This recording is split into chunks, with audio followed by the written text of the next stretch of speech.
Hi, my name is Kimberly Gossett, and today I'm going to talk to you guys about a situation going on that quite a few of you, I'm sure, are in and don't know how to handle, and I'm hoping me posting this might be able to help resolve or help find some ways to fix this situation, and that's sexual harassment at work. June 2011, I started my new job at the Hampton Inn and Suites in Waxahachie, and I loved it. I was so excited. I've always wanted to work in the hotel industry, and I finally got hired on, and I was going to be doing housekeeping. So I start doing housekeeping. I'm loving it. I mean, it's not ideal. I wanted front desk, but I figured I'd get there one day. I was planning on working my way up the ladder, so it didn't really matter to me what I did. So I started my hotel job, and we ended up getting a new manager. Well, as I was cleaning one of the rooms, the new manager came by and saw me, and he was like, "What are you doing cleaning rooms?" And I said, "This is where I got hired on at, and until there's a job available, this is what I'm doing." Well, I ended up getting hired on to front desk later because I had the look that they were looking for, which was all good with me because I wanted I wanted front desk anyways. Well, my manager made a comment one day when there were four females working in the front desk that day. And well, one of them was the assistant manager. And we were all in the office because the manager's office and the assistant manager's office were all in the same spot. Well, he makes a comment right after all the girls walked out. I was sitting at the assistant manager's desk doing my training, and the rest of the girls walked out, and he said, "I'd fuck every single one of y'all in here if I could." I, whoa, I was so standoffish from him after that. I already knew why I got hired on front desk, and I didn't like it. I didn't like the reasoning for it. So, a couple months later, we started doing renovations because the hotel was built, I want to say in 2004, and it was 2011. Time for an update. So, they're working on not rebuilding it, but going through all the rooms. They put in new carpet and new floors, new furniture, everything, the whole shebang. Well, one day they had a meeting. Um, Scotty and Jag and our managers were all there, and I want to say the meeting was over at 5, maybe 5:30, give or take. But Jag stayed around at the front desk just chit-chatting with me until like 9:30. And if you know anything about the hotel business, not managers, but hotel owners don't typically stay around long after meetings. They're typically in and out. They have plenty of people to work for them. They don't need to hang around. So um, he called me into the back office while I was working, and he said, "Hello, Miss Kimberly, I've had a tough day. Could I have a hug?" I'm a friendly person, so me being stupid, I said yes. I gave him a short little hug, and it was one of those uncomfortable hugs. He made it uncomfortable after a minute, and I kind of pushed back. And when I pushed back, he grabbed me closer, and he stuck his tongue down my throat, and I pushed him away, and I slapped him in the face. I couldn't believe he had done that. I was so disgusted. I was mortified that he would even touch me like that. It was disgusting. So I go, and I run to the stairwell, and I was stupid and left my phone at the front desk. And finally, after I felt it was long enough, after I felt like he might have left, I went up to the front desk and I called my manager after crying in the stairwell for a good 30 minutes. I called him and I said, "Jag just stuck his tongue down my throat. What do? I don't want to be here." And he's like, "Well, you're going to have to tough it out, but just don't go in the back office with him. Do not do it." So I refused to ever, anytime he came and visited, I always stayed at the front desk. And the managers, one of them would typically stay up at the front with me because they wanted to see what he was doing. And they started noticing it after a while. He always tried to be kind of talkative and friendly with me. Well, a few months go by and I start getting phone calls at work, and Jag starts asking me to go out to dinner with him. And keep in mind, this man's married with I think 2 or 3 kids. And he starts asking me to go out to dinner with him and to go out to Dallas and party with them and stuff. And I'm not okay with that, so I told him I didn't want to. But I thought I could outsmart him, and I was like, "You know what, if Cece wants to go," she was another girl that worked front desk with me at the time. I said, "If Cece wants to go, I'll go, but I'm not going by myself." Because he said it was going to be for like a work thing, he was totally full of shit, and I knew he was. That's why I said, "Well, if Cece wants to go, I'll go." because I knew it wasn't going to be okay. Well, he ended up asking Cece, and Cece was like, hell no, I'm not going. So I was like, well, she said no, I'm not going, which is kind of a poonish move of me, but I'm sorry, no. So the harassing phone calls continued, and I told my manager about him, and he said, if you see his phone number pop up on caller ID, just don't answer it. Well, it got so bad one night I had to unplug the phones, and I didn't know what to do. I was at my wit's end. So he figured, I guess, since she's not going to come and hang out with me in Dallas, I'll give her another job offer. So he offered me a job making $5,000 a month to be his personal assistant. And I told him that I didn't want the job because I knew exactly what it consisted of. And he said, what do you mean? I do not understand. I said, I know why you want me to come work for you, and it's not going to be just business. And he was like, no, it'd be business and pleasure. And I told him, no, I'm not into the business. I don't mix business with pleasure.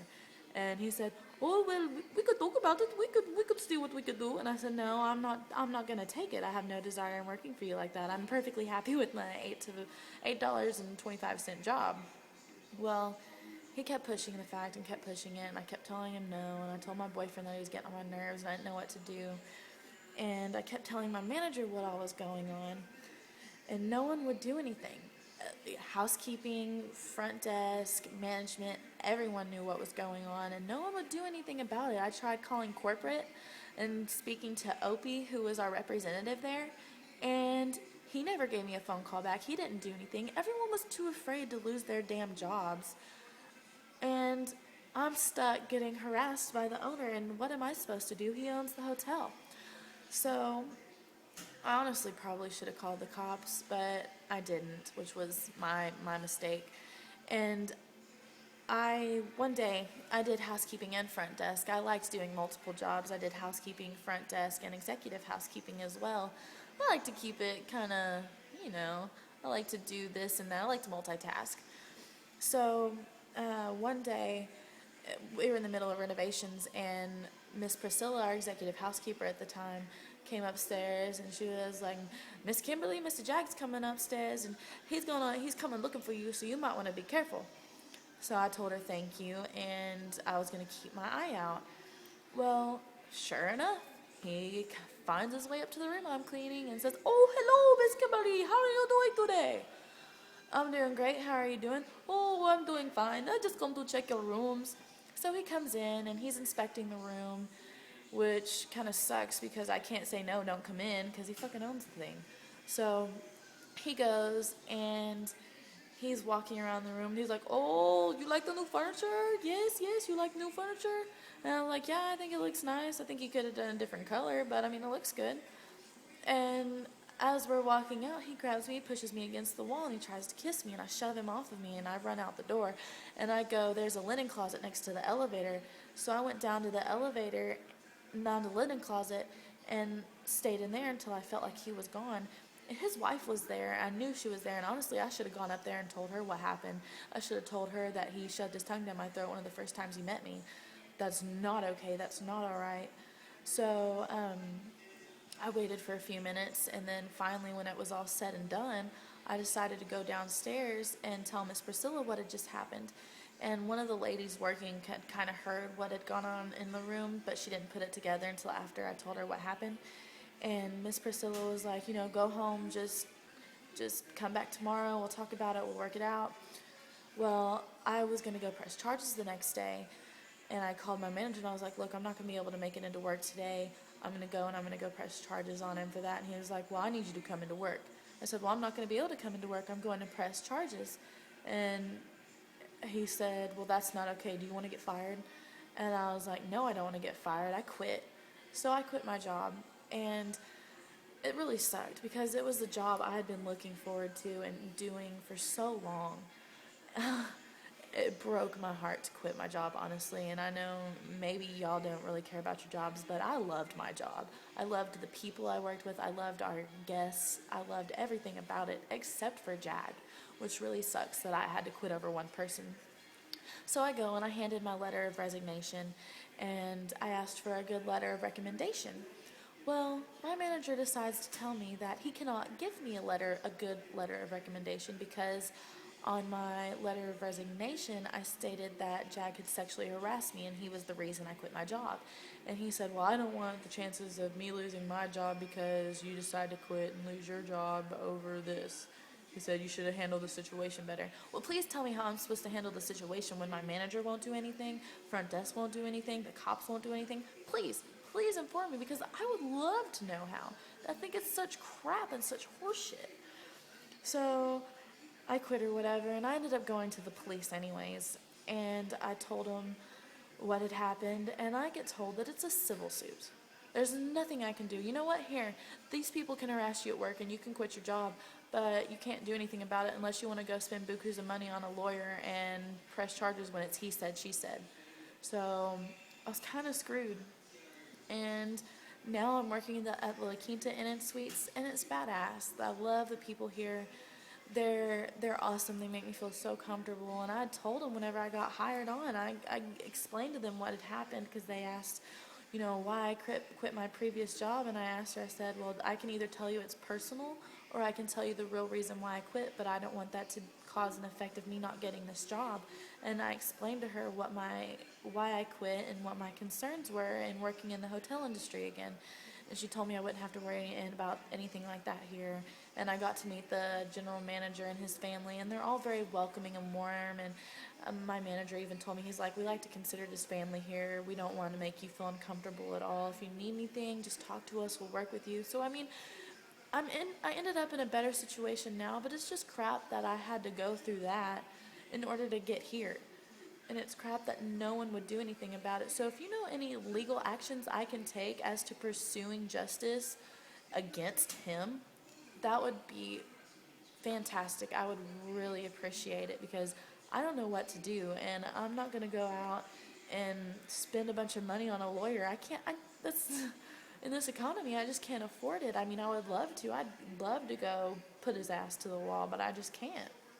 So if you have any advice of what I can do to fix this situation, or just to fucking kick his ass, that'd be awesome. But I appreciate y'all listening, and any advice you can give me would be greatly appreciated, because I'm fed up to here with the shit, and the fact that no one will do anything about it just sucks. So leave me plenty of comments and let me know what you guys think. Thanks.